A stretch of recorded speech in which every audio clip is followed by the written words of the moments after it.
اقعد يا دكتور، عايزك في كلمتين. كنت عارف والله، حتى اسال رجالتك قلت لهم اكيد هيعوزني في كلمتين. اصحابك كانوا عايزين يسموني عليك بفلاش. يعني انا قمت فلاشه برضو؟ ما هو انا مش عارف ايه اخرة لعب العيال ده والله. يا ابني انا كبرت على الكلام ده. اسره تخلي اصحابك يشوفوا مخبيين الفلاشه دي فين ويجيبوها، فاهم؟ اما بقى بالنسبه للموضوع اللي بيني وبينك، فانا جبت لك واحد انت تعرفه كويس عشان يفهمك كل حاجه. وده مين بقى؟ اتفضل شوف بنفسك. لا هو يعني اقصد اقول يعني هو ما يعرفش ان انا اعرفك، وفي نفس الوقت ما يعرفش انك انت تعرفني، فلو عرف ان انا اعرفك وانت تعرفني ممكن هو يعند وما يسمعش الكلام ويحصل له صدمه. مش ده خالك نبيل؟ خليه بقى هو يفهمك بنفسه فيه ايه، عشان انا مش فاضلكم. انا ورايا حاجات كتير اهم واكبر منكم انتوا الاتنين.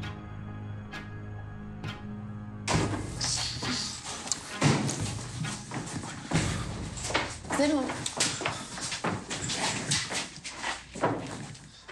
انت كويس؟ هم عملوا فيك حاجة؟ يا زينهم رد. انتوا عملتوا فيه حاجة؟ ما اسمعش صوتك. حاضر. زينو، هو في ايه؟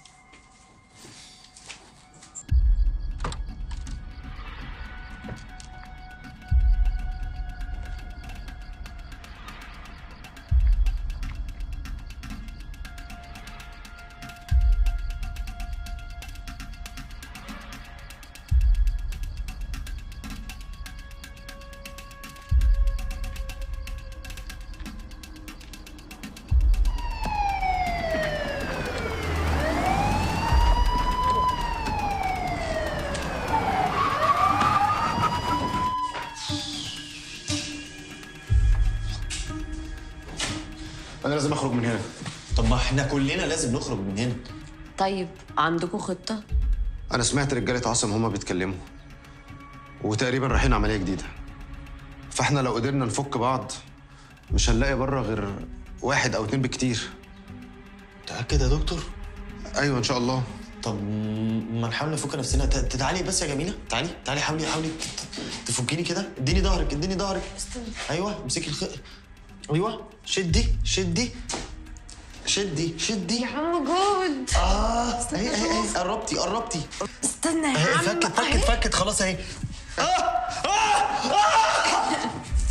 سوري اتحمست يا جماعة.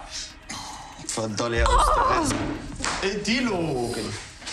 حلو، فكرني شوف. هي سهلة يا دكتور. يلا. استنى يا دكتور، ان هي اسلحة ولا حاجة. على فين يا دكاتره، رحله ولا ايه؟ لا، انا مش دكتورة معاهم على فكرة. انا امال انت ايه؟ صيدلانية يعني، بس ما فرقتش. يعني نقول لك يا دكتوره برضه. هو انت مستهلني؟ مش قصدي والله. انا لو منكم ما اوديش نفسي في داهيه.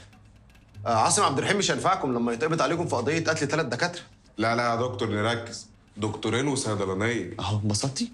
مش فارقة خلاص صدقني. طب عموما يا دكاترة احنا مش هنخلص عليكم، عايزكم تطمنوا، انتوا ضيوفنا واكرام الضيف واجب. احنا بس هنربطكم هنا شوية ونقضي الليلة في هدوء. انا بقى عندي اقتراح الطف. احنا يعني شوفوا انتوا عايزين كام، وانا ممكن اعمل مكالمة ونحل الموضوع ودي كده ما بيننا وما بين بعض. انا عندي فكره بيرفكت. ايه؟ انت تعمل التليفون وتجيب الفلوس اللي احنا طالبينها. حلو. مش هتروحوا. مش عارف، صعبة دي. جيمي، مش ده الواد المتصور في الفيديو وهو بيسرق العربية اللي خبطت وكيل النيابة؟ والشروع في قتل وكيل نيابة دي جريمة كبيرة قوي. ده فيديو ايه؟ الفيديو بتاعك وانت بتسرق العربية بتاعت الدسوقي منصور. بس يا عم، دول بيشتغلوك يا اخي. خليك هنا لغايه اما اشوف في ايه بره. استنى، طب هقول لك حاجه بس. معلش هقول لك حاجه. انت عارف انا لما هددت عاصم بالفيديو قال لي ايه؟ قال لك ايه؟ قال لي ان هو هيسلمه للنيابه عادي، علشان انت اللي تلبسها وهو يخرج منها زي الشعره من العجين. ارجع ورا. حاضر. هم مين دول؟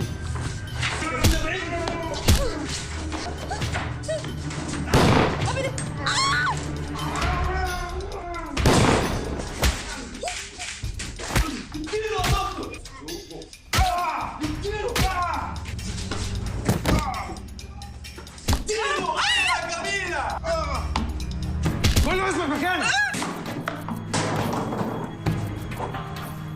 انت كويس؟ انتوا كويسين يا دكتور؟ كله تمام يا عادل بيه. هاتوا. انت كويسه؟ حصلت؟ هي السحنه دي. انت بقى اللي سرقت عربيه السوق منصور؟ لا كمان كداب. خدوه. قلت لك احسن تستاهل. اهم حاجه انتوا كويسين. كويسين يا عادل بيه، شكرا جدا. شكل نعيم راح بلغ وادالهم الفيديو. الواد ده عبقري على فكره. لا وكمان عاصم عبد الرحيم اتمسك متلبس بيبيع اثار. ظهر الحق. يلا بقى نكمل كلام عندنا في الاسم. اسم